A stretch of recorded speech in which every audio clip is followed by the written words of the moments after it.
ध्रुवाख्यान। मैत्रेय जी ने मनु महाराज की 3 कन्याओं के वंश का वर्णन किया है। मनु महाराज के 2 पुत्र थे, प्रियव्रत और उत्तानपाद। उनकी कथा का वर्णन है। उत्तानपाद की 2 पत्नियां थीं, सुरुचि और सुनीति। सुरुचि के पुत्र का नाम था उत्तम और सुनीति के पुत्र का नाम था ध्रुव। जीव मात्र उत्तानपाद है। माता के घर में रहने वाले सभी जीव उत्तानपाद हैं। जन्म के समय पहले सिर और फिर पाँव बाहर आते हैं। जिनके पैर पहले ऊपर हों और फिर नीचे हो गए हों वही उत्तानपाद है। जिसके पाँव ऊपर और नीचे हों वहाँ उत्तानपाद है। जन्म के समय सभी की ऐसी ही दशा होती है। जीव मात्र की 2 पत्नियां होती हैं, सुरुचि और सुनीति। मनुष्य मात्र को सुरुचि ही प्रिय लगती है। इंद्रियां जो भी मांगे उन विषयों का उपयोग करने की इच्छा ही सुरुचि है। सुरुचि का अर्थ है वासना। आजकल तो सभी को रुचि ही प्यारी लगती है। मन को, इंद्रियों को जो अच्छा लगता है वही मनुष्य करने लगता है। वह न तो शास्त्र से पूछता है और न तो धर्म से पूछता है और न ही संतों से। रुचि का अर्थ है मनपसंद इच्छा। मन जो भी मांगे उन्हीं भोगों में लीन होने के लिए जो आतुर बने वह रुचि का दास है। जिसे रुचि से प्यार होगा उसे नीति कैसे प्यारी लग सकती है। नीति भले ही विरोध करे फिर भी इंद्रियां तो स्वभावतया विषयों की ओर ही दौड़ती है। जीव जो भी मांगे वहाँ सब उसे मत दो। कई लोग सुपारी खाए बिना रह नहीं सकते। सुपारी वैसे तो ठीक है किंतु प्रमाण से अधिक खाने पर वह मनुष्य संयमी नहीं रह सकता। मनुष्य मात्र को सुनीति अर्थात नीति से अधिक प्रेम नहीं है। वह प्यारी रानी नहीं है। मनुष्य को सुनीति से नहीं सुरुचि से ही प्रेम है। जीव मात्र के लिए यही बात सच्ची है। उसे सदाचार युक्त संयम भरा जीवन नहीं भाता। जीव वासना के अधीन होकर विलासी जीवन जीना चाहता है। जीव मात्र नीति के अधीन नहीं रहना चाहता। वह सोचता है कि सुरुचि के अधीन होने से उत्तम फल मिलेगा। सुरुचि का फल उत्तम है, इसी से सुरुचि के पुत्र का नाम उत्तम है। उद यानी ईश्वर और तम माने अंधकार। अंधकार अज्ञान है। ईश्वर के स्वरूप का अज्ञान ही उत्तम का स्वरूप है। इंद्रियों के दास होने पर ईश्वर स्वरूप का ज्ञान नहीं रह सकता। जो सुरुचि में फंसा है और विलासी जीवन जीता है उसे ईश्वर के स्वरूप का ज्ञान नहीं हो सकता। वह ईश्वर को पहचान नहीं सकता। ईश्वर का ज्ञान विलासी को नहीं हो सकता, विरक्त को ही हो सकता है। गीता जी से पूछो कि कैसे व्यक्ति को ईश्वर का ज्ञान हो सकता है। जिसमें सात्विक गुण की बुद्धि होती है उसी को ज्ञान प्राप्त होता है। सात्विक गुण की बुद्धि संयमपूर्ण सदाचारी जीवन जीने से ही होती है। केवल शब्द ज्ञान ज्ञान नहीं है। उत्तम विषय क्षणिक सुख देते हैं और वह उत्तम सुख क्षणिक विषयानंद है। इंद्रियों और विषयों के संयोग से जो क्षणिक सुख मिलता है वह सुख नहीं, सुख का केवल आभास ही होता है। खुजली को खुजलाने से सुख नहीं, सुख का आभास ही हो पाता है। मनुष्य की हर एक इंद्रियों को विषयोपभोग की आकांक्षा होती है। सयापनापन वैसे आता तो है किंतु वह स्थायी नहीं हो पाता। इंद्रियों और विषयों के संयोग से क्षणिक सुख मिल पाता है। भोजन सरस होगा तो जरूरत से भी ज्यादा खा लिया जाएगा जिससे अजीर्ण होगा। फिर ऊपर से अन्न पाचन के लिए गोलियां लेनी पड़ेंगी। ऐसे समय में रुचि और खाने को कहती है किंतु नीति मना करती है। स्वामी शंकराचार्य इसलिए तो आज्ञा देते हैं कि स्वादिष्ट अन्न की याचना मत करो। दैववशात जो भी प्राप्त हो उसी से संतुष्ट हो जाओ। स्वादिष्ट भोजन करने वाला भजन नहीं कर पाएगा।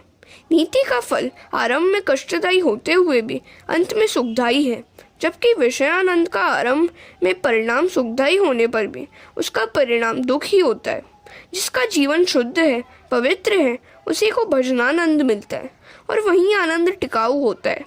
नीति के अधीन रहकर जो पवित्र जीवन जीता है उसी को ईश्वर का ज्ञान मिलता है। हरे कृष्णा। सुनीति से ध्रुव मिलता है। सुनीति का फल ध्रुव है। सुनीति का पुत्र ध्रुव है। ध्रुव का तात्पर्य है अविनाशी अनंत सुख का। ब्रह्मानंद का कभी विनाश नहीं होता। जो नीति के अधीन रहेगा उसे ध्रुव सा ब्रह्मानंद प्राप्त होता है। मनुष्य यदि सुनीति के अधीन होता है तो सदाचारी बनता है और यदि वह मात्र सुरुचि के अधीन होता है तो वह दुराचारी होता है। तुम्हारे सामने ये 2 आनंद है, विषयानंद और परमानंद। तुम किसे पसंद करोगे? भजनानंद ही पसंद करने योग्य है। पहला आनंद क्षणिक सुख देता है और उसका परिणाम दुखद होता है। दूसरा आनंद शुरू में तो कष्टदायी है, किंतु अंत में सुखदायी है। दो मित्र यात्रा करने चले। एक की आदत ही ऐसी थी कि पलंग तकिए के बिना उसे नींद ही नहीं आती थी। उसने बोरिया बिस्तर बांध तो लिया, किंतु उसे ढोने के लिए मजदूर न मिला, अतः वह सारा सामान उसे खुद ही उठाना पड़ा। रास्ते में एक सज्जन मिले। इस महाशय की दशा देखकर उससे कहा कि यह बोझ कितना कष्टदायी है, इसके बिना ही यात्रा क्यों नहीं करते। तो उसने उत्तर दिया, चाहे यह बोझ मुझे क्यों न उठाना पड़े, किंतु रात को सोते वक्त तो बड़ा मजा आता है। रात्रि के आनंद के लिए वह सारा दिन बोझ उठाए फिरता, फिर रात को कैसा आनंद आता होगा। यह कथा किसी और की नहीं, अपनी ही है। जीवात्मा यात्रा करने निकला है। क्षणिक सुख के लिए मनुष्य सारा दिन गधे की भांति मेहनत करता है, सारा दिन दुख का पर्वत सिर पर लेकर चलता रहता है। क्षणिक सुख के लिए कितनी चिंता और कितना कष्ट उठाता है। विषय युक्त सुख क्षणिक ही नहीं, तुच्छ भी है। ध्रुव अविनाशी ब्रह्मानंद का भजनानंद स्वरूप है। जीव जब ब्रह्मानंद की ओर जाता है तो सुरुचि विघ्न उपस्थित करती है। जीव और ब्रह्म का मिलन सुरुचि नहीं होने देती। जो मनुष्य सुरुचि के अधीन है, समझो कि वह कामाधीन भी है। उत्तानपाद राजा की 2 रानियां और 2 पुत्र थे। राजा को सुनीति नहीं, सुरुचि ही प्यारी थी। हम सभी की यही बात है। हमें नीति से प्रेम नहीं है, किंतु इंद्रियों और वासना को बहकाने वाली सुरुचि से ही प्रेम है। एक बार उत्तानपाद सिंहासन पर बैठे हुए थे। सुरुचि भी वहीं बैठी हुई थी। उत्तम राजा की गोद में खेल रहा था। ध्रुव ने यह देखा तो उसने सोचा कि मैं भी पिताजी के पास जाऊं तो मुझे भी वे गोद में उठा लेंगे। उसने दौड़ते हुए आकर पिता से अपनी गोद में बिठाने के लिए कहा। बालक बालकृष्ण का ही स्वरूप है, उसका कभी अपमान मत करो। बड़े बड़े महात्मा भी बच्चों से खेलते हैं। रामदास स्वामी जब बच्चों से खेल रहे थे तो शिष्यों ने पूछा कि यहाँ क्या कर रहे हैं आप। तो स्वामी जी ने कहा, वय पोरते थोर होनी गेले, वय थोरते चोर होनी गेले। इन बालकों के साथ खेलने में मुझे बड़ा आनंद मिलता है। बच्चे अपने मन में जो होता है वैसा ही बोलते हैं, वैसा ही करते भी हैं। मन, वाणी और क्रिया एक समान होने पर ही तुम भगवान की भक्ति सही ढंग से कर सकोगे। वैसी भक्ति ही तुम्हें आनंदित करेगी। बालक निर्दोष होता है, उसे कपट मत सिखाना। उन पर बचपन में अच्छे संस्कार डालो, उनसे अनुचित लाड़ मत करो। उत्तानपाद ने आनंद से ध्रुव को अपनी गोद में लेना चाहा, किंतु सुरुचि को यह बात न भाई। जीव के पास जब भी भजनानंद आता है, सुरुचि बाधा उत्पन्न करती है। पूजा करते समय मन रसोई घर की ओर गया तो प्रभु भजन करते हुए मन विषयों की ओर बह गया तो समझ लेना कि सुरुचि आ गई है। ध्रुव को राजा गोद में बिठाए यह सुरुचि को पसंद नहीं था। उसने सोचा कि राजा जीवात्मा को ध्रुव भजनानंद मिलेगा तो वासनाधीन नहीं होंगे और मेरा कुछ भी काम नहीं बन पाएगा। सुरुचि ने राजा को ध्रुव को गोद लेने से रोका। राजा रानी के अधीन था, वह कामांध था। उसने सोचा कि मैं ध्रुव को गोद में बिठाऊंगा तो सुरुचि नाराज होगी। चाहे कुछ भी हो, मेरी रानी नाराज नहीं होनी चाहिए। जरूरत से ज्यादा स्त्री के अधीन रहना पाप है। शास्त्र तो यहाँ तक कहता है कि ऐसे स्त्री अधीन पुरुष को देखना भी पाप है। वह था तो राजा, किंतु रानी का तो दास ही था। अक्सर सभी की ऐसी ही दशा होती है। सांप बाहर तो अकड़ कर फिरते हैं और घर की पत्नी के आगे भीगे बिल्ली बन जाते हैं। राजा ने ध्रुव की अवहेलना की और मुंह मोड़ लिया। ध्रुव जी को तो बड़ी आशा थी। उसने हाथ बढ़ाकर कहा कि मुझे भी गोद में बिठा लीजिए। सुरुचि ने ध्रुव कुमार से कहा कि भाग जा यहाँ से। राजा की गोद में बैठने की तेरी पात्रता नहीं है।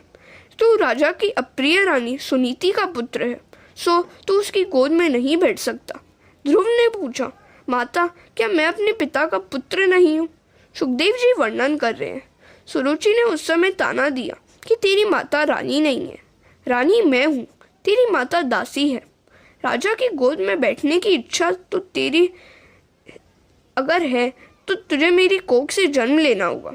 तू वन में जाकर तप कर और ईश्वर की आराधना कर और मेरी कोख में जन्म पाने की मांग कर। भगवान जब प्रसन्न होते हैं तो फिर तेरे घर में जन्म लेना ही क्यों मांगा जाए। किंतु सुरुचि मूर्ख जो थी इसलिए ऐसा बोल रही थी। ध्रुव को आशा थी कि पिताजी कुछ पल के लिए तो गोद में लेंगे ही, किंतु सुरुचि के अपमान से रोता हुआ वह अपनी माता सुनीति के पास लौट आया। तो सुनीति ने पूछा, बेटा तू क्यों रोता है, क्या हुआ है तुझे? बालक संस्कारी है, इसलिए वह कुछ बोलता नहीं है, बार बार रो रहा है। सुनीति समझती है कि मेरा सयाना बेटा मेरी दशा अच्छी तरह समझता है। हरे कृष्ण। जिसकी माता सुनीति हो वह सुशील ही होता है। वंश में जब कई लोगों का पुण्य इकट्ठा होता है तभी पुत्र उदार निकलता है। ध्रुव ने सोचा कि मैं सारी बात बताऊंगा तो परंपरा के कारण माता पिता की निंदा करने का पाप होगा। तभी एक दासी ने आकर सारी बात बता दी। सारी बात सुनकर सुनीति के मन में विचार आया कि मैंने तो सुरुचि का कुछ नहीं बिगाड़ा।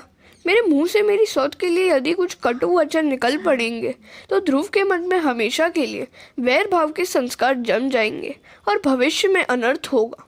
इस प्रसंग से सुनीति को दुख हुआ, किंतु वह अपने बालक को अच्छे संस्कार देना चाहती थी।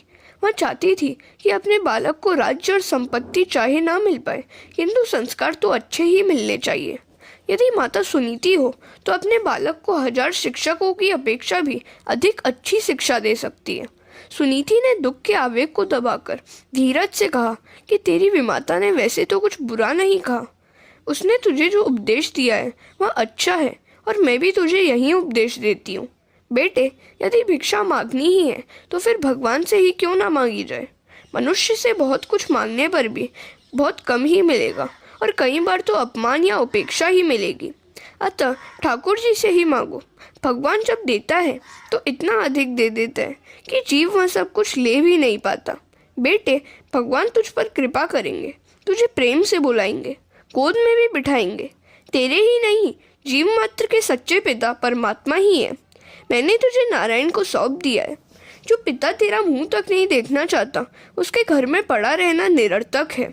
इस घर में तू रहेगा तो तेरी सौतेली माता तुझे हमेशा कष्ट देती रहेगी, किंतु रोना नहीं, अन्यथा मुझे भी दुख ही होगा। तेरी विमाता ने तुझे जो वन में जाने के लिए कहा है वह ठीक ही किया है, इसमें तेरा कल्याण है। तो यदि उत्तम की भांति राज सिंहासन पर बैठने की इच्छा रखता है तो श्री भगवान के चरण कमलों की आराधना कर। स्वधर्म पालन से पवित्र बने हुए अपने चित्त में पुरुषोत्तम भगवान की स्थापना कर और अन्य सभी का चिंतन छोड़कर केवल प्रभु का ही भजन कर। अब इस घर में मत रह, वन में जाकर भगवान नारायण का भजन कर। तो ध्रुव ने माता से कहा कि विमाता ने हम दोनों का अपमान किया है। इस घर में न तो मेरा सम्मान है और न तो तेरा। क्यों ना हम दोनों ही वन में जाकर प्रभु का भजन करें। सुनीति ने इस पर कहा, बेटा मैं तो स्त्री हूँ, मेरे पिता ने तेरे पिता को मेरा दान दिया था, मुझे उनकी ही आज्ञा में रहना है। चाहे मेरा पति मेरा अपमान क्यों ना करे, मुझसे पति का त्याग नहीं हो सकता। तू स्वतंत्र है, मैं परतंत्र हूँ। मुझे तो मेरी सौत की भी, जो कि मेरे पति की प्रिय पत्नी है, सेवा करनी है। मैं तुझे अकेला तो भेज नहीं रही हूँ, तेरे साथ मेरे आशीर्वाद भी तो है। परमात्मा तुझे अपनी गोद में बिठाएंगे। जब तू मेरे गर्भ में था उस समय जिन्होंने तेरी रक्षा की थी वे वन में भी तेरी रक्षा करेंगे। अतः तू वन में जा और परमात्मा की वहाँ आराधना कर। मेरे नारायण तुझे अपनी बाहों में संभालेंगे। किंतु ध्रुव को अब भी डर लगा। तो सुनीति पुत्र से कहती है, तू अकेला नहीं है, मेरे नारायण तेरे साथ ही है। जीव यह अनुभव नहीं करता है कि भगवान उसके साथ ही है, किंतु जीव मात्र के सच्चे मित्र तो नारायण ही है। भगवान यह नहीं देखते कि अमुक व्यक्ति धनिक है या गरीब, शिक्षित है या अशिक्षित, छोटा है या बड़ा। भगवान तो यही देखते हैं कि इस जीव के हृदय में मेरे लिए प्रेम है या नहीं। प्रभु को प्रेम से पुकारोगे तो वे दौड़ते हुए चले आएंगे। अपने दुख की कथा प्रभु से तुम एकांत में ही कहना।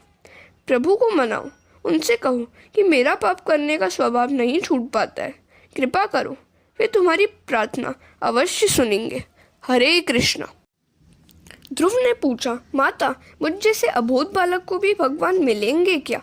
ध्रुव को समझाते हुए सुनीति ने कहा, हाँ बेटे, भगवान तुझे अवश्य मिलेंगे। दिल लगाकर भगवान का भजन करना। भगवान भावना के भूखे हैं।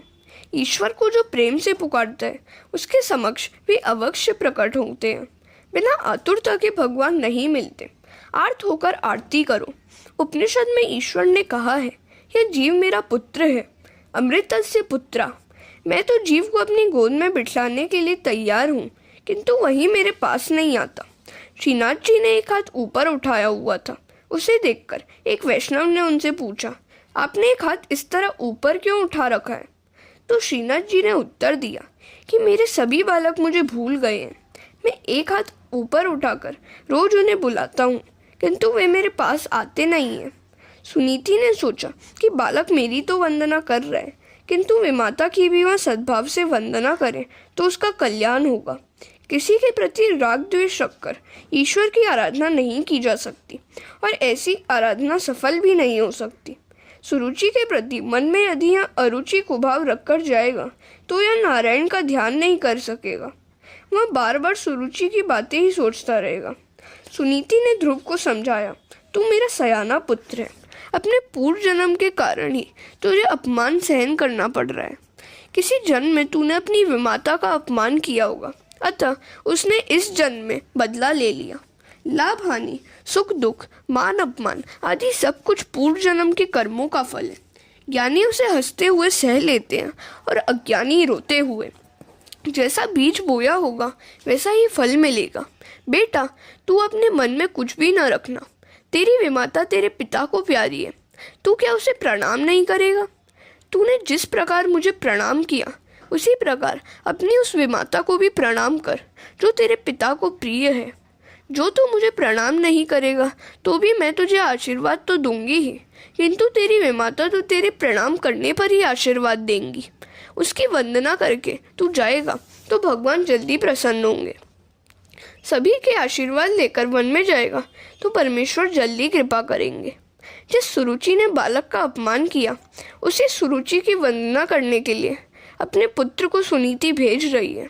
धन्य है सुनीति। ऐसी सुनीति जिसके भी घर में होगी वहाँ कली नहीं आ सकता। 5 वर्ष का बालक ध्रुव कुमार विमाता सुरुचि की वंदना करने गया। वह तो आसन पर अकड़ कर बैठी थी। ध्रुव जी ने उसे साष्टांग प्रणाम किया। सुरुचि ने पूछा कि मुझे वंदना क्यों कर रहे हैं? ध्रुव जी ने बताया, माता, मैं वन में जा रहा हूँ, अतः आपसे आशीर्वाद लेने आया हूँ। एक पल भर के लिए तो सुरुचि का हृदय पिघल गया कि कैसा सयाना है यह। अपमानित होने पर भी यह मुझे प्रणाम कर रहे, किंतु वह स्वभाव से दुष्ट थी और स्वभाव जल्दी सुधर नहीं पाता। उसने सोचा कि ध्रुव यदि यहीं पर रहेगा तो उत्तम के राज्य में से वह हिस्सा मांगेगा। अतः उसने ध्रुव से कह दिया, ठीक है, वन में जा ही रहा है तो जा, मेरा आशीर्वाद है तुझे। बालक के प्रणाम करने पर भी सुरुचि के दिल में कुछ भी विशेष भाव नहीं जागा। स्वभाव को सुधारना बड़ा मुश्किल काम है। इसीलिए तो कहा है, कस्तूरी की क्यारी करी, केशन की बनी खाद, पानी की दिया गुलाब का, तऊ प्याज की प्याज। सत्कर्म का पुष्प जब तक ठीक ठीक ना बढ़ जाए तब तक स्वभाव नहीं सुधर पाता। सुखदेव जी वर्णन करते हैं कि 5 वर्ष का बालक माता से आशीर्वाद लेकर वन में गया। भागवत की माता पुत्र को तपश्चर्या करने के लिए वन में भेजती है, जैसे कि सुनीति ने ध्रुव को भेजा। आजकल की माताएं बालकों को सिनेमा देखने के लिए भेजती हैं, पैसे भी देकर कि जा, तेरा कल्याण हो। अरे, सिनेमा देखने से क्या खाक कल्याण होगा? इससे तो आंखें, शरीर और अंत में जीवन तक बिगड़ जाएगा।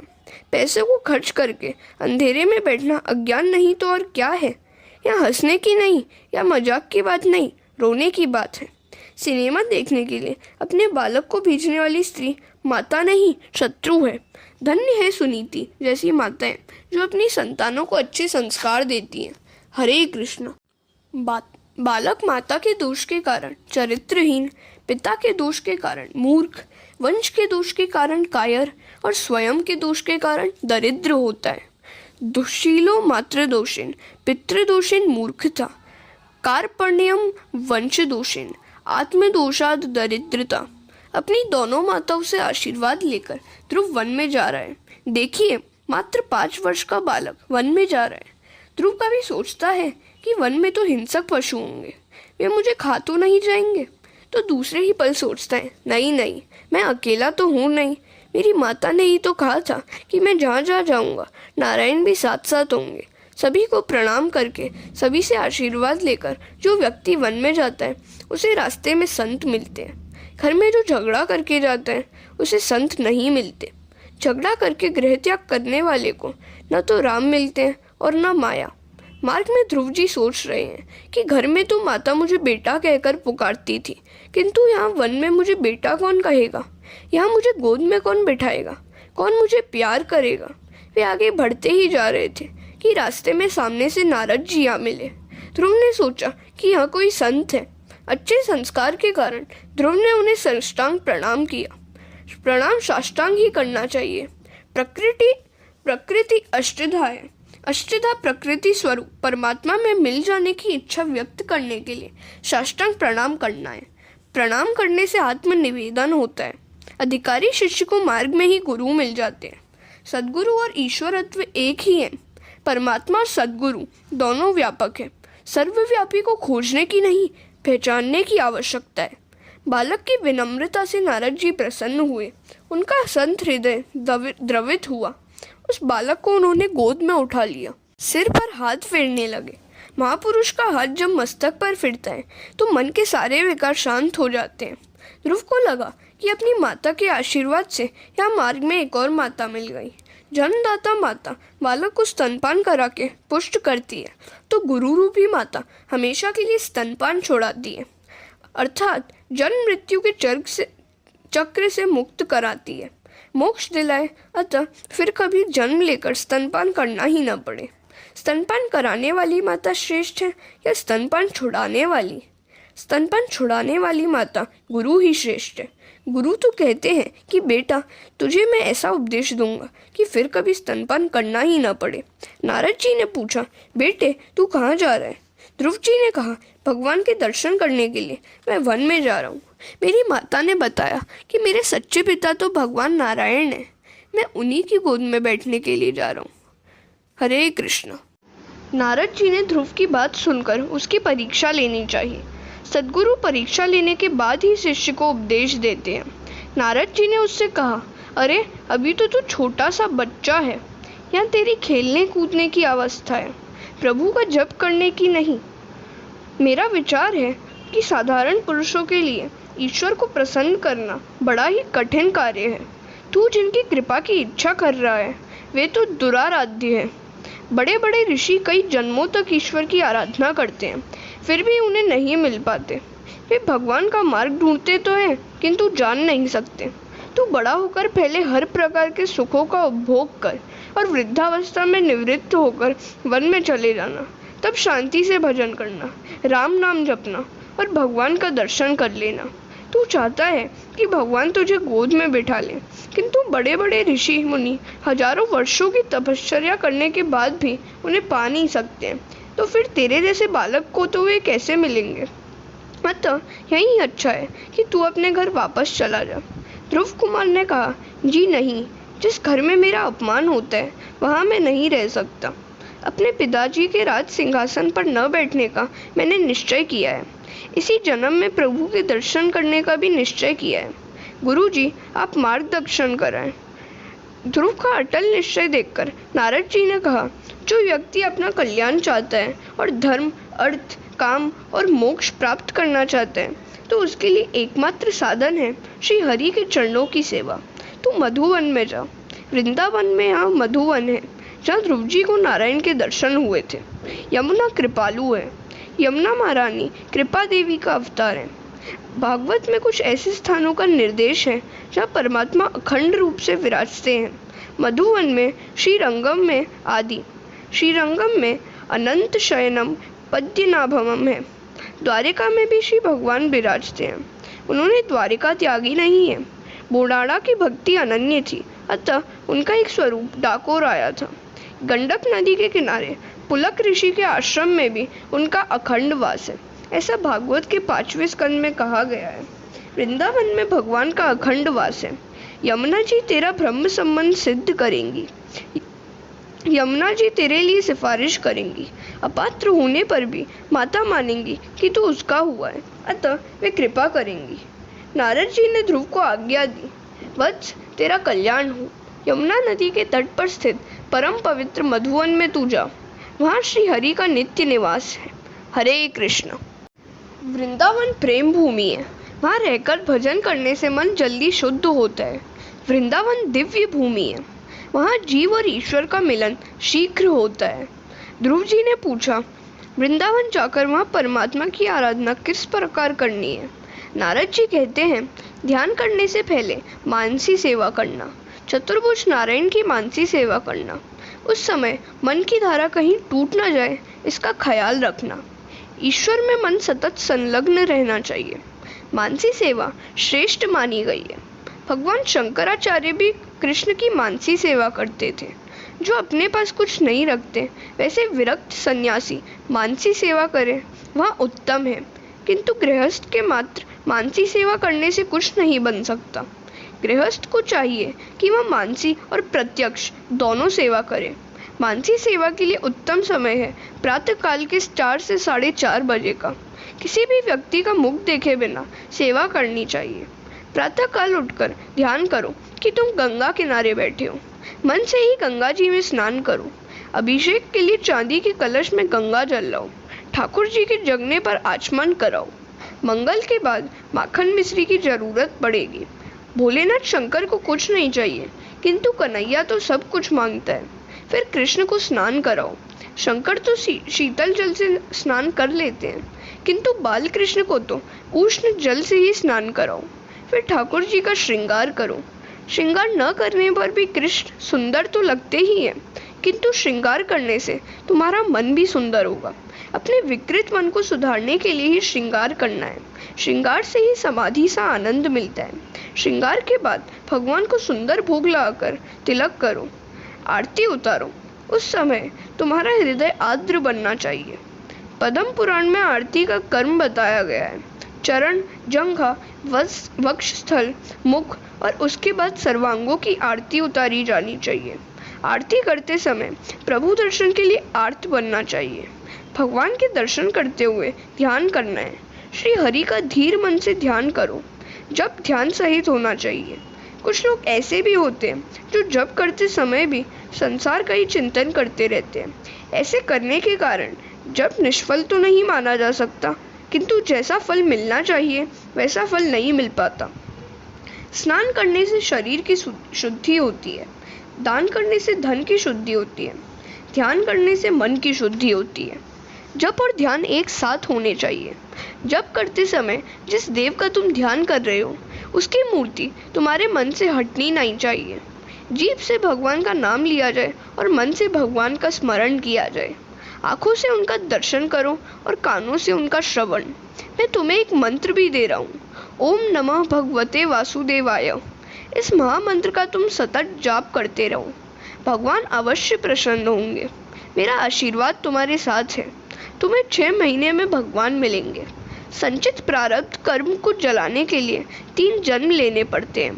गीता जी में भगवान ने कहा है कि कई जन्मों के बाद जीव मुझे प्राप्त करता है।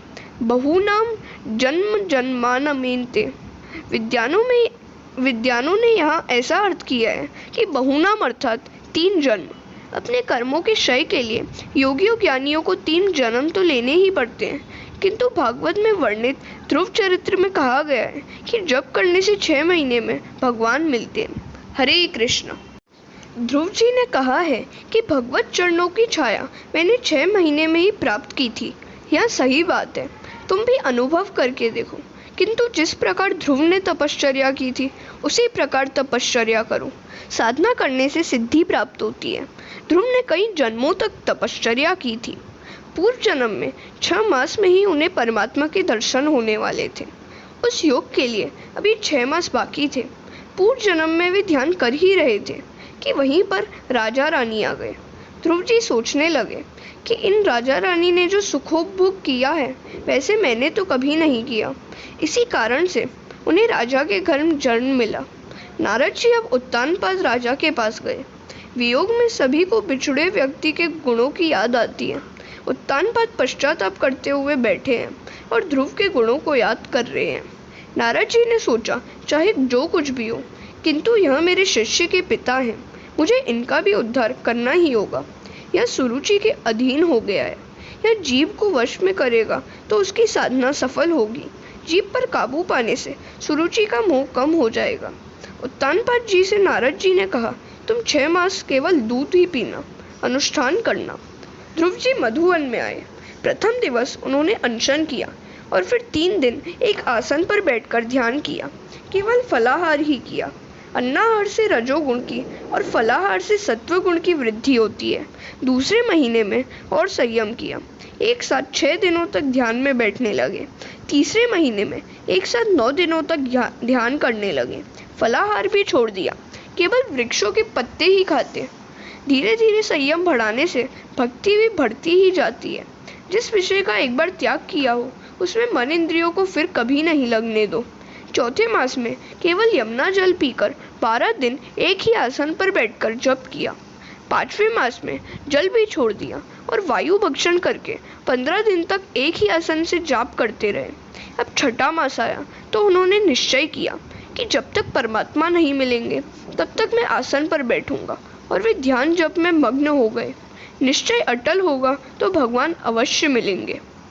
वृत्ति ब्रह्माकार तो होती है, किंतु उसे वैसे ही बनाए रखना बड़ा कठिन काम है। ध्रुव जी ने 6 मास तक परमात्मा का सतत ध्यान किया। अपने हृदय में भगवान नारायण के स्वरूप का दर्शन किया। अब जीभ से नहीं, मन से जप करने लगे। ध्रुव जी की तपश्चर्या से प्रभावित होकर देवगण ने नारायण से प्रार्थना की कि अब आप ध्रुव कुमार को शीघ्र दर्शन दीजिए। तो भगवान ने देवों से कहा, मैं ध्रुव को दर्शन देने नहीं, उसका दर्शन करने के लिए जा रहा हूँ। स्वयं भगवान को ध्रुव का दर्शन करने की इच्छा हुई है। एक बार पंढरपुर के श्री विट्ठलनाथ और रुक्मिणी के बीच एक संवाद हुआ था। रुक्मिणी जी कहती हैं, रोज रोज इतने सारे भक्तजन आपके दर्शन के लिए आते हैं, फिर भी आप तो दृष्टि झुकाकर ही रहते हैं, किसी से भी नहीं मिलते, आखिर ऐसा क्यों? यह सुनकर भगवान ने कहा, जो केवल मुझसे ही मिलते आते हैं उस पर ही मैं कृपा दृष्टि करता हूँ। लोग मंदिर में कौन कौन से भाव लेकर आते हैं वह सब मैं जानता हूँ। मंदिर में सभी लोग अपने अपने लिए कुछ न कुछ मांगते हैं। मुझसे मिलने के लिए तो शायद ही कभी कोई आता है। जो मात्र मुझसे मिलने के लिए आता है उसी से मैं नजरें मिलाता हूँ। भगवान के दर्शन के लिए पंढरपुर के मंदिर में इतनी बड़ी भीड़ इकट्ठी होती है कि सुबह वहाँ पहुँचा हुआ व्यक्ति शाम को ही दर्शन कर पाता है। एक बार लक्ष्मी जी ने भगवान से पूछा, इतने सारे भक्त आपके दर्शनार्थ मचल रहे हैं, फिर भी आप उदास से क्यों नजर आ रहे हैं? भगवान ने कहा, ये जो आए हैं सभी स्वार्थी हैं, किंतु जिसके दर्शन करने की मेरी इच्छा है वह तुकाराम अभी तक नहीं आया। अब इधर तुकाराम बीमार थे। वे बिस्तर पर सोए हुए सोच रहे थे कि विट्ठलनाथ जी के दर्शन के लिए मैं तो जा नहीं पाऊंगा, क्यों ना वे ही दर्शन देने के लिए मेरे घर पर आ जाएं। प्रेम अन्योन्य और परस्पर अवलंबी होता है। भगवान ने लक्ष्मी जी से कहा, तुकाराम बीमार होने से इधर आ नहीं सकता, तो चलो हमें उसी के घर चले। लाखों वैष्णव पंढरपुर के मंदिर में विट्ठलनाथ जी के दर्शन के लिए उमड़ रहे हैं और विट्ठलनाथ जी तो जा पहुंचे हैं तुकाराम के घर पर।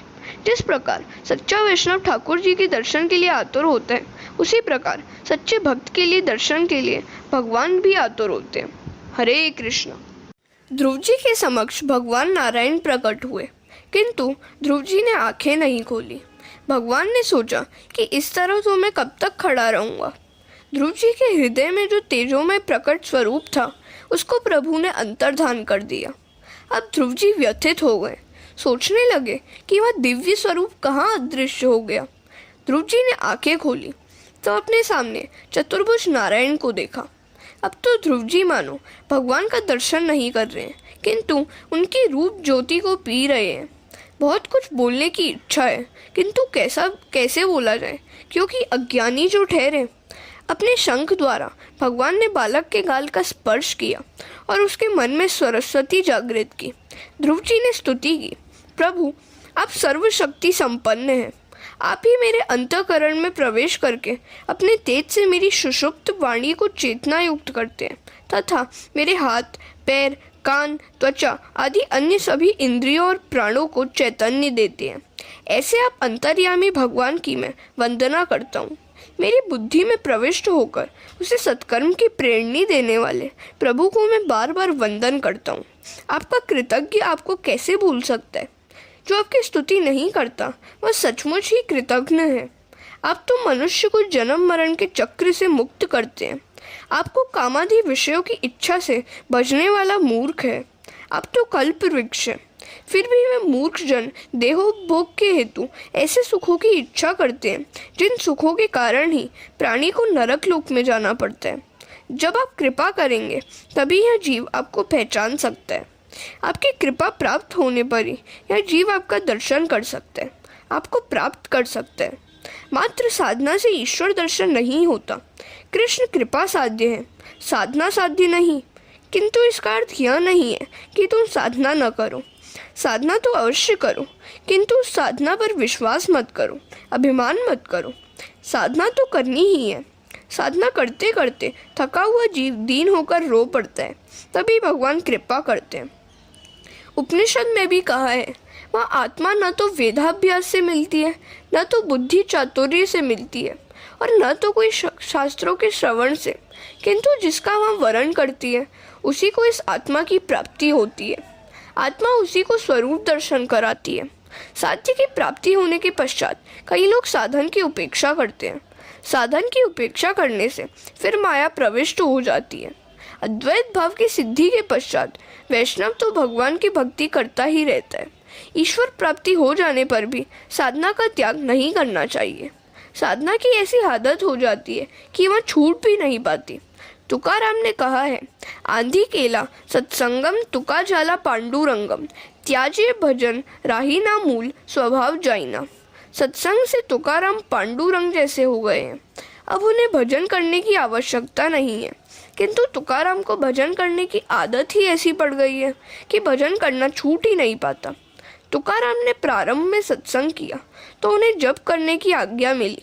जब से भगवान ने दर्शन दिए और कृपा की। अब तुकाराम और पांडुरंग में द्वैत भाव नहीं है, फिर भी वे भजन करना छोड़ नहीं सकते, क्योंकि वे आदत से मजबूर जो हैं। ऐसी उन्नत स्थिति पर पहुंचकर भी ज्ञानी भक्ति का त्याग नहीं करता। ज्ञानी भक्त के लिए भक्ति एक व्यसन सी होती है। भक्ति व्यसन सी बन जाए तो बेड़ा पार लग जाता है। प्रभु, आपके दर्शन प्राप्त करने के पश्चात भी सच्चे ज्ञानी भक्तजन आपकी भक्ति छोड़ नहीं सकते। आपके दर्शन प्राप्त करने के पश्चात जो आपका स्मरण नहीं करता वह कृतघ्न है। सुखदेव जी से राधा कृष्ण का ध्यान एक क्षण मात्र के लिए भी छोड़ने को कोई कहेगा तो वे ऐसा नहीं कर सकेंगे। अपरोक्ष साक्षात्कार करने के बाद भी भजन छोड़ा नहीं जा सकता। हरे कृष्ण। ध्रुव कुमार ने सुंदर स्तुति की। नाथ, जब आपके लाडले भक्त आपका दर्शन करते हुए, स्मरण करते हुए आपकी कथा करें, तब वह सुनने का मुझे सुयोग देने की कृपा करें। वह आनंद तो योगियों के ब्रह्मानंद से भी श्रेष्ठ है। ध्रुव कुमार ने विद्वानों की कथा सुनने की इच्छा व्यक्त नहीं की है। उनकी तो इच्छा है कि जिनका हृदय कृष्ण प्रेम के रस में लीन हो गया है वह कथा सुनाए। ज्ञानी की कथा और भक्त हृदय की कथा में अंतर है। आपकी कथा का आनंद ब्रह्मानंद से भी श्रेष्ठ है। श्रीधर स्वामी को इस श्लोक का अर्थ करने में कुछ कठिनाई सी लगी है। उपनिषद के सिद्धांत का यहाँ पर कुछ विरोध सा किया गया है। उपनिषद में कहा है कि ब्रह्मानंद ही सर्वश्रेष्ठ है। कोई भी आनंद ब्रह्मानंद से श्रेष्ठ नहीं हो सकता। तैत्तिरीय उपनिषद में आनंद का वर्णन किया है।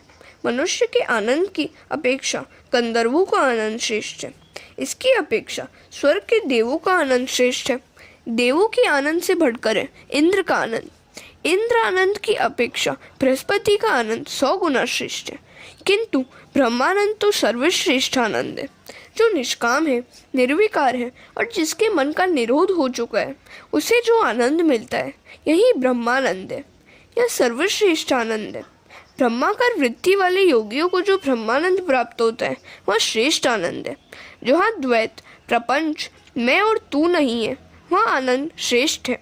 जब तक मैं और तू का अस्तित्व है तब तक श्रेष्ठ आनंद नहीं मिल पाता। ब्रह्मानंद की प्राप्ति होने पर सांसारिकता का, जगत का अस्तित्व नहीं रह पाता।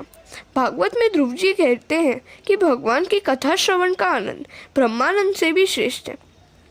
क्या यह विरोधाभास है? इसमें कौन सी बात सच्ची है?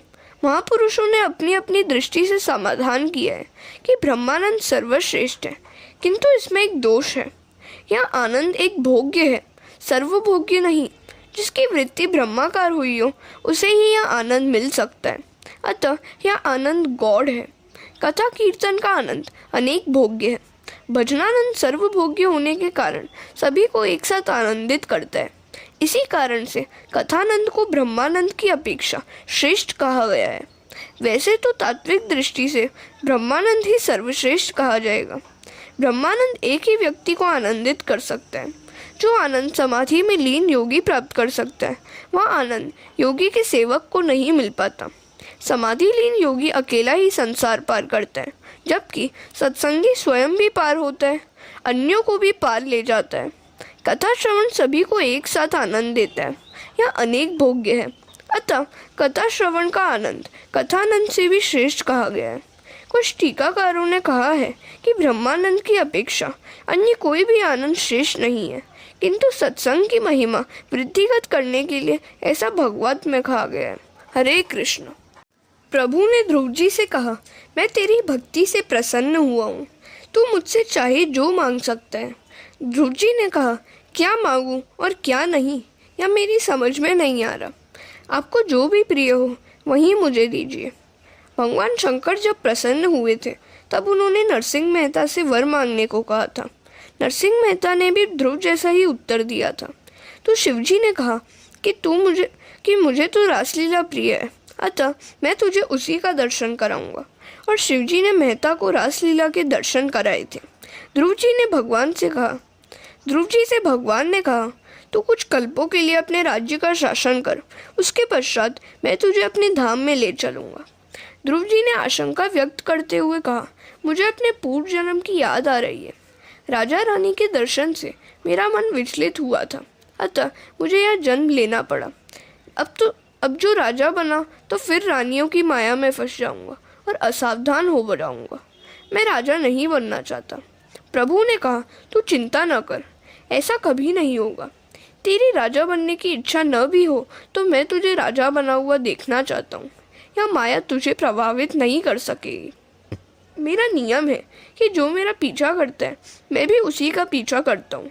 मैं तेरी रक्षा करूँगा। छोटे बच्चों को चाहे आनंद ना होता तो किंतु माता को तो उसका श्रृंगार करने में आनंद मिलता ही है। मैं जगत को यह दिखाना चाहता हूँ कि जो व्यक्ति मेरा हो जाता है उसे लौकिक और अलौकिक दोनों प्रकार के आनंद प्रदान करता हूँ। मैं अपने भक्तों को अलौकिक सुख के साथ साथ लौकिक सुख से भी लाभान्वित करता हूँ। शबरी और मीरा जैसा अटल भक्ति भाव होने पर भगवान कहते हैं कि मैं रक्षा करता रहूँगा। जीव की रक्षा जब तक भगवान स्वयं नहीं करते तब तक वह काम का नाश नहीं कर पाता। जेहि राखी रघुबीर ते उबरे तिहि काल महु। श्री राम ने जिनकी रक्षा की है वे कभी कामान नहीं हुए हैं। फूल चुनने के लिए आए हुए एक राजसेवक ने ध्रुव को देखा तो उसने राजा से ध्रुव के आगमन का समाचार दिया। अनुष्ठान में बैठे हुए उत्तानपाद राजा दौड़ पड़े। जरा देखिए तो सही, 6 मास पूर्व जिस उत्तानपाद राजा ने ध्रुव को अपनी गोद में क्षणमात्र भी बैठने नहीं दिया था, वही राजा अब भगवान के दर्शन करके आए हुए ध्रुव के स्वागत के लिए दौड़ते हुए जा रहे हैं। जो ईश्वर से संबंध जोड़ लेता है, जगत उसी के पीछे दौड़ने लगता है। परमात्मा जिसे अपना बनाते हैं उसके शत्रु भी वंदना करते हैं। यदि तुम पीछे लग जाओगे तो जगत तुम्हारे पीछे लग जाएगा। वहीं उत्तानपाद के जिन्होंने ध्रुव का कभी अपमान किया था, आज उसका स्वागत करने के लिए दौड़ पड़े हैं। वे सोचते हैं, मेरे 5 वर्ष के बालक ने भगवान का दर्शन पा लिया और मैं आधी जिंदगी गुजार चुका, फिर भी सुरुचि की माया में फंसा हुआ हूँ। धिक्कार है मुझे। राजा की आंसू से आनंद अश्रु बह रहे थे। कहाँ है मेरा ध्रुव, कहाँ है मेरा बेटा? सेवक ने कहा, देखिए महाराज, राजकुमार आपकी वंदना कर रहे हैं। तो राजा ने बालक को गले लगाकर कहा कि मैं वंदना के लिए अपात्र हूँ। सुखदेव जी वर्णन करते हैं कि उस समय परमानंद की वर्षा हो रही है। अब ध्रुव माताओं की वंदना करने के लिए जा रहे हैं। वे सोचते हैं कि मेरी माता ने तो कहा था कि उसकी मैं वंदना न करूं तो कोई वैसी बड़ी बात नहीं है, किंतु विमाता सुरुचि की तो मुझे वंदना करनी ही चाहिए। अतः ध्रुव ने जब सुरुचि को प्रणाम किया तो उसका दिल भर आया। कितना सयाना है यह। सुनीति का हृदय तो हर्ष के मारे इतना भर आया कि वह तो कुछ बोल भी न पाई। उसे लगा कि आज ही वह पुत्रवती हुई है, क्योंकि उसका पुत्र आज भगवान को प्राप्त करके आया है। रामचरितमानस में भी कहा गया है, पुत्रवती जुबती जग सोई, रघुबर भगत जासु सुत होई। जो सभी का आशीर्वाद प्राप्त कर सकता है वही सर्वेश्वर को प्रिय लगता है। लोगों ने कहा कि ध्रुव जी ने नारायण के दर्शन किए, अतः हम उनका दर्शन करके कृतार्थ हो जाएंगे। तो ध्रुव जी की नगर यात्रा का आयोजन किया गया। ध्रुव जी को हाथी पर सवार होने के लिए कहा गया तो उन्होंने कहा कि मैं अकेला सवार नहीं हो सकता, मेरे भाई उत्तम को भी पास में बिठाओ। उत्तम को हाथी पर पहले बिठाकर ध्रुव जी ऊपर सवार हुए। जो अपने भाई बहनों में, नाते रिश्तेदारों में परमात्मा का दर्शन नहीं कर सकता, उसे मूर्ति आदि में भी भगवान का दर्शन नहीं हो सकता। हरे कृष्णा। शब्दात्मक उपदेश का प्रभाव शीघ्र नहीं पड़ता, क्रियात्मक उपदेश का प्रभाव शीघ्र पड़ता है। सुरुचि अब पश्चाताप करने लगी है। सुनीति के चरणों में मस्तक नवाकर रो रही है। उसके आंसू के साथ साथ उसके मन का मैल भी धुल गया। ध्रुव कुमार का राज्याभिषेक किया गया और भ्रमी के साथ विवाह भी किया गया। एक बार उत्तम शिकार करने के लिए वन में गया। वहाँ यक्ष के साथ युद्ध होने पर उसकी मृत्यु हो गई। ऐसा दुखद समाचार सुनकर ध्रुव वहाँ पहुंचा और भीषण युद्ध करके वहाँ यक्षों का संहार करने लगा। उस समय ध्रुव के पिता महाराज मनु वहाँ पधारे। उन्होंने ध्रुव से कहा, बेटे, वैष्णव वैर नहीं करते। विष्णु भगवान प्रेम के स्वरूप है। अपनी छाती पर लात मारने वाले भृगु ऋषि को भी विष्णु भगवान ने प्रेम ही दिया था। शिव जी वैराग्य के स्वरूप है। अति प्रेम और अति वैराग्य दोनों का निर्वाह कठिन है। ज्ञानी को चाहिए कि वह अतिशय वैराग्य से रहे और वैष्णव को चाहिए कि वह अतिशय प्रेम से रहे। महाराज मनु कहते हैं, अपनों से बड़े के प्रति सहनशीलता, छोटों के प्रति दया, समान वयस्कों के साथ मैत्री और समस्त जीवों के साथ समान बर्ताव करने से सर्वात्मा श्रीहरि प्रसन्न होते हैं। तितिक्षा, सहनशीलता, सर्वजन के प्रति करुणा और जगत के प्रत्येक जीव से मैत्री, इन तीन गुणों से संपन्न व्यक्ति सुखी होता है और उस पर भगवान भी प्रसन्न होते हैं। प्रत्येक प्राणी के प्रति स्वभाव रखने से प्रभु प्रसन्न होते हैं और भगवान के प्रसन्न होने पर प्राकृतिक गुणों तथा लिंग शरीर से मुक्त होकर पुरुष सुख स्वरूप ब्रह्म की प्राप्ति करता है। मनु महाराज के उपदेश को सुनकर ध्रुव ने संहार रोका। ध्रुव जी विशाल क्षेत्र में आए। ये जब बालक थे तब यमुना जी के किनारे पर गए थे। अब वृद्धावस्था में गंगा जी के तट पर आए हैं। गंगा जी मृत्यु सुधारती है। भागवत की कथा प्रेम से सुनने से सभी यात्राओं का फल मिलता है। गंगा के किनारे बैठकर ध्रुव जी भजन कीर्तन करने लगे। गंगा जी के प्रवाह के निनाद से ध्रुव जी के ध्यान में विक्षेप होने लगा। वे गंगा जी का किनारा छोड़ने को उद्यत हुए तो गंगा जी वहाँ प्रकट हुई। ध्रुव ने कहा, माता, तुम्हारा यह कलकल निनाद मेरे भजन ध्यान में विक्षेप करता है। तो गंगा जी ने ध्रुव से कहा, तू शांति से ध्यान करता है तो मैं भी अब शांति से ध्यान करूंगी। अब मैं कभी सशब्द नहीं होंगी। तू यहाँ से जाना मत। गंगा जी शांत हो गई। ऋषिकेश के समीप ध्रुवाश्रम के पास गंगा जी आज तक शांति है। केवल ध्रुवाश्रम के निकट ही गंगा शांत है और किसी स्थान पर नहीं। एक बार भगवान की आज्ञा से ध्रुव कुमार को अपने साथ ले जाने के लिए विमान लेकर पार्षद आए। गंगा तट छोड़कर वैकुंठ जाने की ध्रुव की इच्छा नहीं हो रही है। वे सोचते हैं कि गंगा तट पर रहकर सत्संग, भजन, ध्यान आदि में जो आनंद मुझे मिला है वह वैकुंठ में कैसे प्राप्त होगा। गंगा जी को साष्टांग प्रणाम करके वे अंतिम स्नान करने लगे। गंगा जी को छोड़ते हुए उन्हें वेदना हो रही है। उनका हृदय भर आया है। उस समय गंगा जी प्रकट हुई। ध्रुव ने कहा, भगवान की आज्ञा के कारण मैं तुम्हें छोड़कर वैकुंठ जा रहा हूँ। तुम्हारे तट पर जैसा आनंद मिला है वैसा तो हम वैकुंठ में कैसे मिलेगा। यह सुनकर गंगा जी ने प्यार से कहा, यह तो मेरा भौतिक स्वरूप है। वैकुंठ में मैं आदि भौतिक स्वरूप से रहती हूँ। ध्रुव ने गंगा जी को प्रणाम किया। सभी की वंदना करके ध्रुव जी वैकुंठ गए। वे विनय की मूर्ति है। हरे कृष्ण। ध्रुव के समीप आकर मृत्युदेव ने सिर नवाया तो ध्रुव ने उनके मस्तक पर एक पैर रखकर दूसरा पैर विमान में रखा। विमान में बैठकर भगवान के धाम में गए। ध्रुव के वैकुंठ गमन से सभी को आनंद हुआ। नारद जी कुछ अप्रसन्न से हैं। वे सोचते हैं कि मृत्युदेव के सिर पर पाँव रखकर विमान में बैठकर मेरा शिष्य वैकुंठ में पहुंच गया। मेरा शिष्य मुझसे भी आगे निकल गया। उसे लेने के लिए वैकुंठ से विमान आया और मुझे तो अब भी इस संसार में भटकना रहना पड़ रहा है। यह बात सिद्ध करती है कि बहुत कथा करने से भी परमात्मा की प्राप्ति नहीं होती। ध्यान के बिना, प्रभु दर्शन के बिना शांति नहीं मिलती। एकांत में बैठकर ध्यान करने की आवश्यकता है। प्रभु के लाडले भक्त मृत्यु अर्थात काल के मस्तक पर पाँव रखकर बैकुंठ में जाते हैं। भागवत के चौथे स्कंद के 12वें अध्याय के 30वें श्लोक में स्पष्ट कहा है कि मृत्यु के सिर पर पाँव रखकर ध्रुव जी वैकुंठ के विमान में बैठे थे। भगवान के भक्त मृत्यु से नहीं डरते। मनुष्य निर्भय नहीं बन पाता है क्योंकि वह ईश्वर का नहीं होता है। जो ईश्वर की शरण में गया है वह निश्चिंत बनता है, निर्भय बनता है। सुतीक्ष्ण ऋषि मानस में कहते हैं, मेरा अभिमान प्रतिदिन वृद्धिगत हो। कौन सा अभिमान? मैं भगवान का हूँ और भगवान मेरे हैं, ऐसा अभिमान। अस अभिमान जाई जन भोरे, मैं सेवक रघुपति पति मोरे। जो भगवान का आश्रय ग्रहण करता है वह निर्भय बनता है। उसे काल का भय नहीं सता सकता। काल तो परमात्मा का दूत है। काल के काल परमात्मा की शरण में जाने के पश्चात काल भी क्या बिगाड़ सकते हैं। ध्रुव अर्थार्थी भक्त है। ध्रुव ने भगवान की शरणगति स्वीकार की तो भगवान ने उनको दर्शन दिए, राज्य दिया और अंत में वैकुंठ वास भी दिया। यह है भगवान की अनन्य शरणागति का फल। ध्रुव का दृष्टांत बताता है कि अटल निश्चय से कठिनतम कार्य भी सिद्ध होता है, किंतु यह निश्चय कैसा होना चाहिए? देहम वा पात्यामि कार्यम वा साध्यामि। कार्य सिद्ध करूँगा और नहीं तो देह त्याग करूँगा।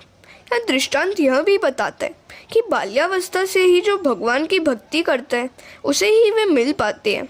वृद्धावस्था में भजन ध्यान करने वाले का अगला जन्म सुधरता है, किंतु इसी जन्म में भगवान को प्राप्त करना है तो बाल्यावस्था से ही भक्ति की जानी चाहिए। बाल्यावस्था के अच्छे संस्कार नष्ट नहीं होते। सुनीति की भांति तुम भी अपने बालकों में बचपन से ही धार्मिक संस्कारों का सिंचन करो। ध्रुव चरित्र की समाप्ति करते हुए मैत्रेय जी ने कहा कि नारायण सरोवर के किनारे नारद जी तप कर रहे थे। वहाँ प्रचेताओं का मिलन हुआ। विदुर जी ने पूछा, ये प्रचेता कौन थे, किसके पुत्र थे? विस्तार से सब कुछ बताइए। मैत्रेय जी विदुर जी को और सुखदेव जी परीक्षित राजा को कथा सुना रहे हैं। ध्रुव जी के वंशज ही प्रचेता थे। हरे कृष्ण।